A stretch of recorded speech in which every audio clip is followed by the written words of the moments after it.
Basketball খেলতে খেলতে হঠাৎ শেংনান অজ্ঞান হয়ে গেলে ইউএন তাকে হসপিটালে নিয়ে যায়। এটা দেখে শিউহাও ও শাওলিন তার পিছন পিছন যেতে থাকে। শিউহাও শাওলিনকে জিজ্ঞাসা করে আজ ডেট কত। শাওলিন ডেট বললে সে ওটা শুনে তাড়াতাড়ি ছুটে হসপিটালে যেতে থাকে। অন্যদিকে ডক্টর ইউএনকে বলে চিন্তার কোনো বিষয় নেই, সে ঠিক আছে। তখন তারা দুজন এসে পৌঁছায়। তাদেরকে বলে একটু রেস্ট নিলেই সে একদম ঠিক হয়ে যায়। ডাক্তার বলে ওখানে একজনের বেশি থাকা যাবে না। তখন দুজনেই বলে আমি থাকব। এই দেখে শিয়াওলিন তাদেরকে বলে আমি আছি, আমি থাকব, আর তাদের বার করে দেয়। বাইরে শিয়াওহাও ইউওয়ানকে থ্যাংক ইউ বলে শেংনানের খেয়াল রাখার জন্য। ইউওয়ান শিয়াওহাওকে বলে তুমি এখনও বাচ্চা, তোমরা যতই একসাথে বড় হও না কেন, তুমি তাকে ভালো করে এখনও চেনো না। তুমি কি জানো সেই কলেজে কেন এসেছে? তোমাদের মধ্যে ঝগড়ার জন্য। তারপর ইউওয়ান ফল কিনতে চলে যায় আর তাকে বলে শেংনান জেগে উঠলে তাকে বলতে। অন্যদিকে শিয়াওহাও সুপারমার্কেটে গিয়ে লুকিয়ে অনেকগুলো স্যানিটারি প্যাডস কিনে নেয়। হসপিটালে ইউওয়ান শেংনানের জন্য জিঞ্জার টি বানিয়ে তাকে দেয়।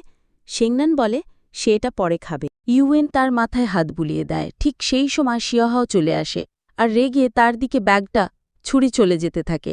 তখন শেংনান বলে তুমি কোথায় যাচ্ছ? শিয়াওহাও উত্তর দেয় আমি তোমাদের ভালো সময়টাকে খারাপ করতে চাই না। ইউএন শেংনানকে জিঞ্জার টি খেতে দিলে শিয়াওহাও তার হাত থেকে সেটি নিয়ে নিজে খেয়ে নেয় বলে শেংনান এটা খেতে পছন্দ করে না আর দুজন দুজনের দিকে রেগে তাকিয়ে থাকে। তখন শেংনান তাদের থামাতে কিছু বলে ও তারা শোনে না, তাই সে পাশা থাকা স্যুপটি নিয়ে খেতে থাকে। অন্যদিকে ইউনিভার্সিটিতে ফ্যাং জানলা দিয়ে শাওলেনকে দেখতে থাকে।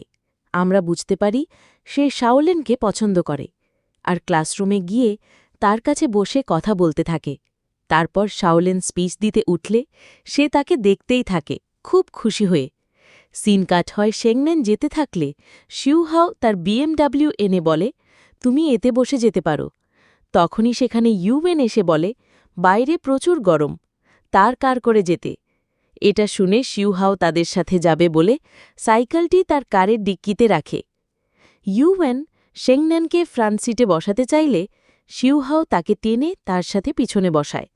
তখন ইউএন দেখে শিউহাও তার কারের কি অবস্থা করেছে, সে সেই অবস্থায় চালিয়ে নিয়ে যায়। ডরমিটরির সামনে এসে শেংনান চলে যেতে গেলে ইউএন তাকে আগামীকাল এক্সিবিশনে তার সাথে দেখতে যেতে বলে। সে বলে ঠিক আছে। পিছন থেকে শিউহাও তাকে ডাকলে সে সাড়া দেয় না আর ভিতরে ঢুকে যায়। শিউহাও আপসেট হয়ে যায়, তার কাছে কার নেই কেন। তাই তখনই সে তার মাকে ফোন করে বলে তার একটি কার কিনে দিতে। এটা শুনে তার মা বাহানা দিয়ে ফোনটি কেটে দেয়। রাতে রুমে শিউহাওকে আপসেট দেখে তার ফ্রেন্ডরা বলে তোমার কি হয়েছে? সে তাদেরকে সব খুলে বলে ইউএন ও শেংনান আগামীকাল একসাথে এক্সিবিশন দেখতে যাবে। তখন তার ফ্রেন্ডরা বলে তুমি চুপচাপ বসে থাকতে পারো না, তোমাকেও তার সাথে থাকার জন্য অপরচুনিটি খুঁজতে হবে। তখন শিউহাওয়ের মনে পড়ে তারা তো নতুন ড্রামা নিয়ে কাজ করছে, সে তাতে শেংনানের হেল্প চাইতে পারে। তার ফ্রেন্ডরা বলে সেখানেই তাকে তুমি তোমার ট্যালেন্ট দিয়ে তাকে ইমপ্রেস করতে পারো। অন্যদিকে শেংনান তার ফেভারিট অথারের রেডিও ড্রামা শুনতে থাকে। তখন তার মনে হয় সেই গলার আওয়াজ চেনে। দেন তার কাছে একটা মেসেজ আসে, সে এখন খুশি তো নতুন আপডেটস পেয়ে। তখনই তার কাছে শিউহাও ফোন করে যে কাল রিহার্সাল আর সেই ড্রামার প্লেরাইট তাকে অবশ্যই আসতে হবে। শেংনান বলে ঠিক আছে আমি কাল যাব। দেন ইউএনকে মেসেজ করে বলে আই এম সরি, কাল কিছু জরুরি কাজের জন্য সে তার সাথে যেতে পারবে না। নেক্সট ডে শেংনান ড্রামা ক্লাবে গিয়ে সবাইকে তাদের রোল বুঝিয়ে দেয়। আর শিউহাও আর শিয়াওলিন একটি রোম্যান্টিক সিনের রিহার্সাল করতে গেলে শেংনান তাদেরকে থামায়। সবাই অবাক হয়ে তার দিকে তাকালে সে শিউহাওকে বলে আরও ভালো করে অ্যাক্টিং করতে।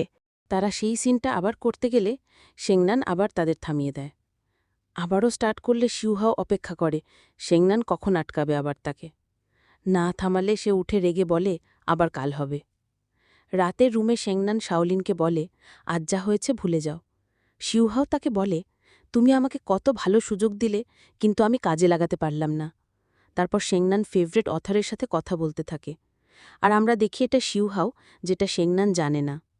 সে তাকে বলে সে হয়তো কাউকে পছন্দ করে।